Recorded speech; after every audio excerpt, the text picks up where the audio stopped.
Well, howdy y'all, Handy Redneck here. It's April 15th, 2019, about quarter till 2 in the afternoon. As you just saw, we're pushing about 72 degrees Fahrenheit. Last night we had a bit of a cold spell. It got down into the upper 30s.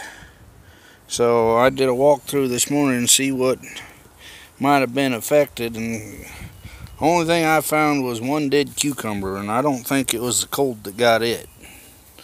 I think it was something else. But I got out today and mowed the grass, which I hate doing because I hate grass. If I had my druthers, I'd convert all the grass into something edible, or at least more edible than grass, because 99% of all grass species in North America are edible. It's just they taste like crap. But as you can see, the potato that got hit by the cold, it's leafing out nicely. All the other potatoes are doing pretty nice. This one here's being silly. This one's trying to bloom.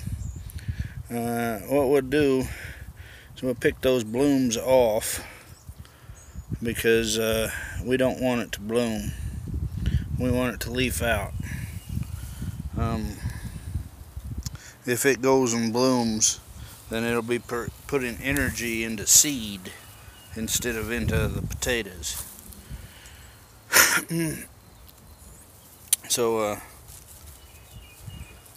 we got the little turnips and carrots and quinoa, and what else we got in here? We got the kale and the amaranth all growing in this bed quite nicely. At the corner of this bed we got this here flower. This is actually a rapeseed. Last fall I went around and tossed kale and collards and rapeseed. And rapeseed, for those who don't know, it's a mustard variety that they make a canola oil out of the seed of. But I went around tossing that all over the yard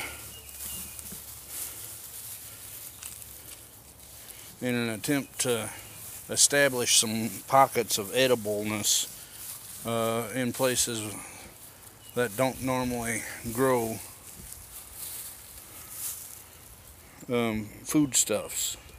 So since the collards and the kale and the mustard like relatively cool, I figured it might do well like this here lemon balm. This lemon balm is a type of mint, and I planted it 3 years ago. Oh God, that smells good. I planted it 3 years ago by broadcasting some seed along the side of the house here, and I got 3 pockets of it that established, and they keep overwintering.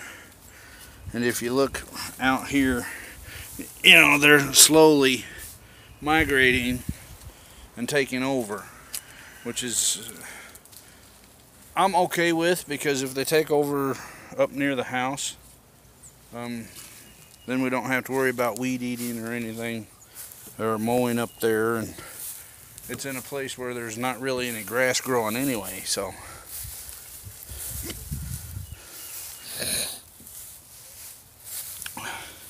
now I don't know if you can see them or not. Down here we got some potatoes in one of these new beds sticking their necks out. Over here as well, starting to stick their necks out. So once they get to be about 6 inches tall, then we'll put some more soil in. There's our bucket full of beans. This is the bucket that lost a cucumber in. Yeah, there were three sections there, and we lost one, so I pulled the dead out and I dropped a couple of seeds in. Over here, the purple Molokai sweet potatoes, you know, they're looking good. They're about 3 times the size as to when they arrived in the mail from Baker Creek Heirloom Seeds, www.rareseeds.com. Those guys have got great seeds and plants and all sorts of goodies up in Mansfield, Missouri. You know, here's our tomatoes and whatnot. The spinach, the spinach is, hopefully it'll leaf out pretty soon and we'll have some good spinach. If you look right in here, you'll see a couple of rows of celeries up. I can hardly wait for that. As I've gotten older and developed a little bit of a blood pressure, I found out that celery has high concentrations of potassium in them, and if you got light heart conditions, odds are you've got low potassium. So eating celery keeps that ticker going pretty good. Here's the bucket of loofah sponges. I moved them away from the house because where they were, I came out and they were all flopped over, looked like they had died. And I came back that afternoon and they were perked up and looking good again, but I didn't want to take the chance of them just all of a sudden up and dying because of where they were. Here's our Detroit Goldens beets. Then out here we got our red cylindras. We got okra. If you look carefully, you can see celery in here. And over here we do have a couple of sprigs of Chinese spinach amaranth up. We did lose one of the buckwheat shoots, but it happens. Then there's our butternut squash that we just planted for the fun of it. The 3 Brad's Atomic Grape tomatoes. I ain't never got to try them. This is my 2nd year growing them. Last year the plants grew, but they didn't produce. So I'm hoping this year they'll produce and give us something good to eat.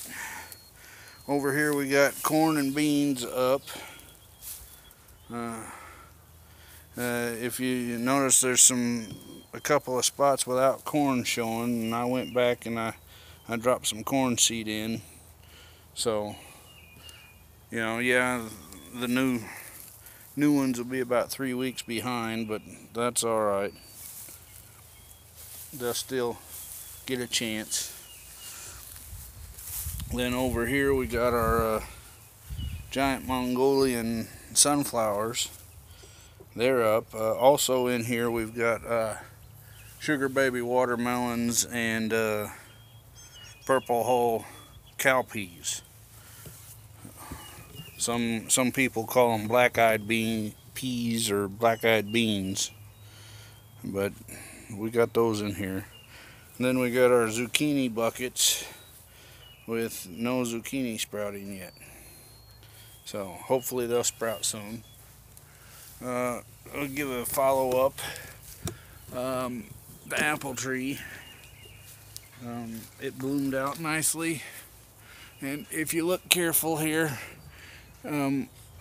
we might get some apples out of it. You know, some native bees did come around and pollinate it, so I'm hoping. Then up over here, these little dots here are actual blooms for this, so we'll keep an eye on those. we'll go back up the stairs and have us a look at the stuff growing in containers and whatnot up there.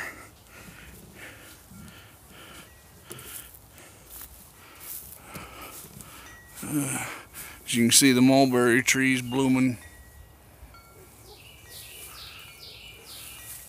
I hope we get a nice crop of mulberries. You know, I get some mulberries off of it every year, but not a whole lot.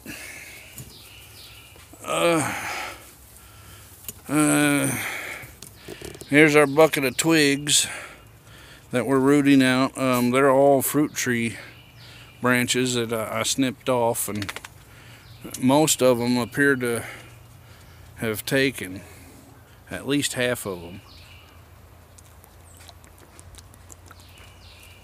So we'll hopefully get some additional fruit trees to plant in the ground this fall.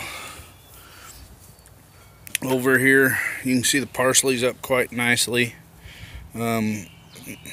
Several of the echinaceas are producing additional leaves now. The itty bitty things in here, I don't know if you can see them or not, but at the tip of my finger is a little patch of plants. Those are, what are those? Those are strawberry spinach plants. Those are pretty nifty. If you get a chance, look them up online. Our chamomile is growing quite nicely. It's perking up and looks like it's getting ready to take off.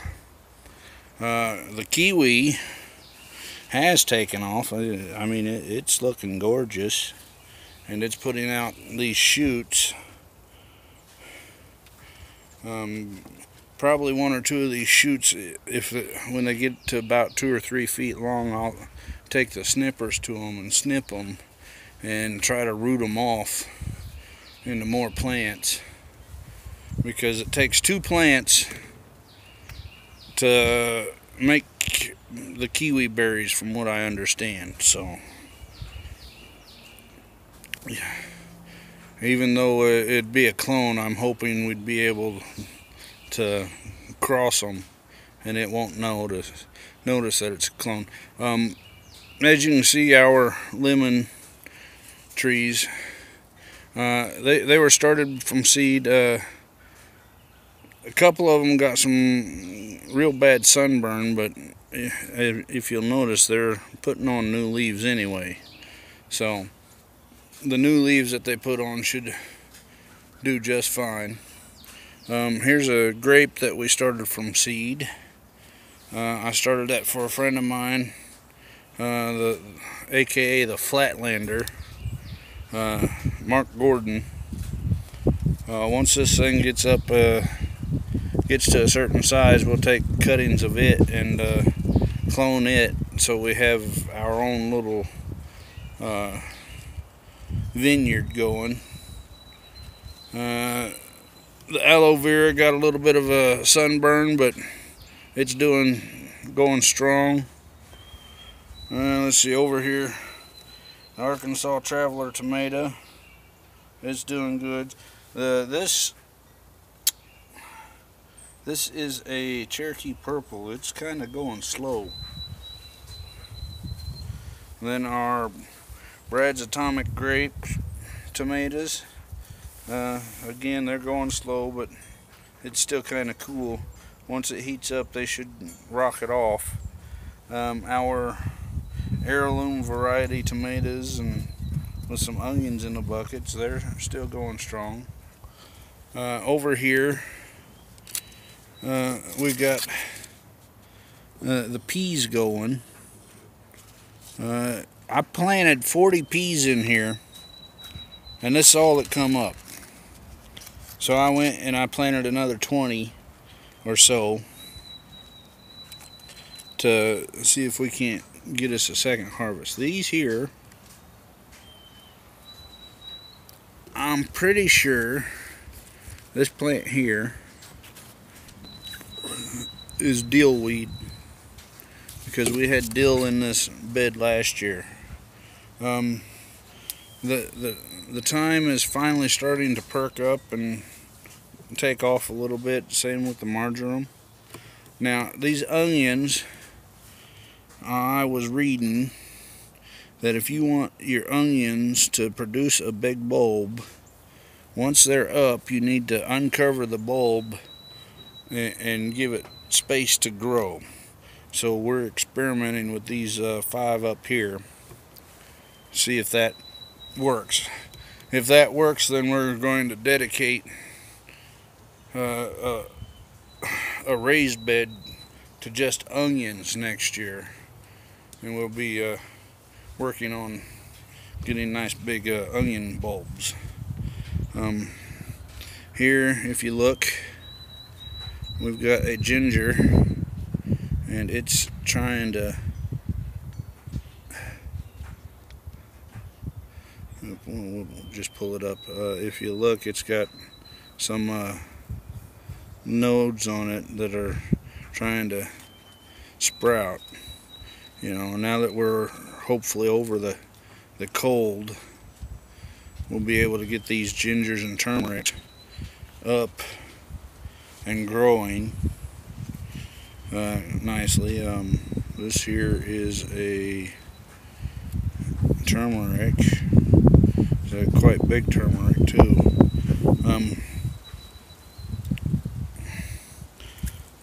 Yeah, this is a turmeric mother. It's a crown that was left over and is sticking out of the ground. So we should be getting them up anytime soon. I mean, that one's down there pretty deep, but it's a nice healthy red.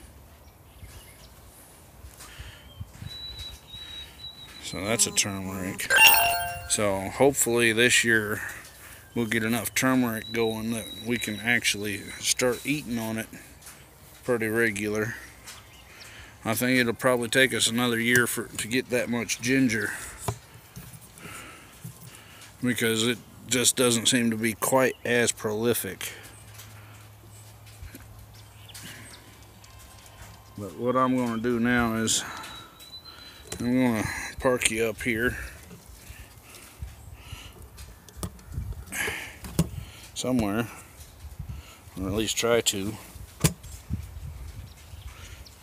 and I want to let you just watch nature grow for a little bit while I shut my mouth.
Alright, y'all, this here's been a handy redneck.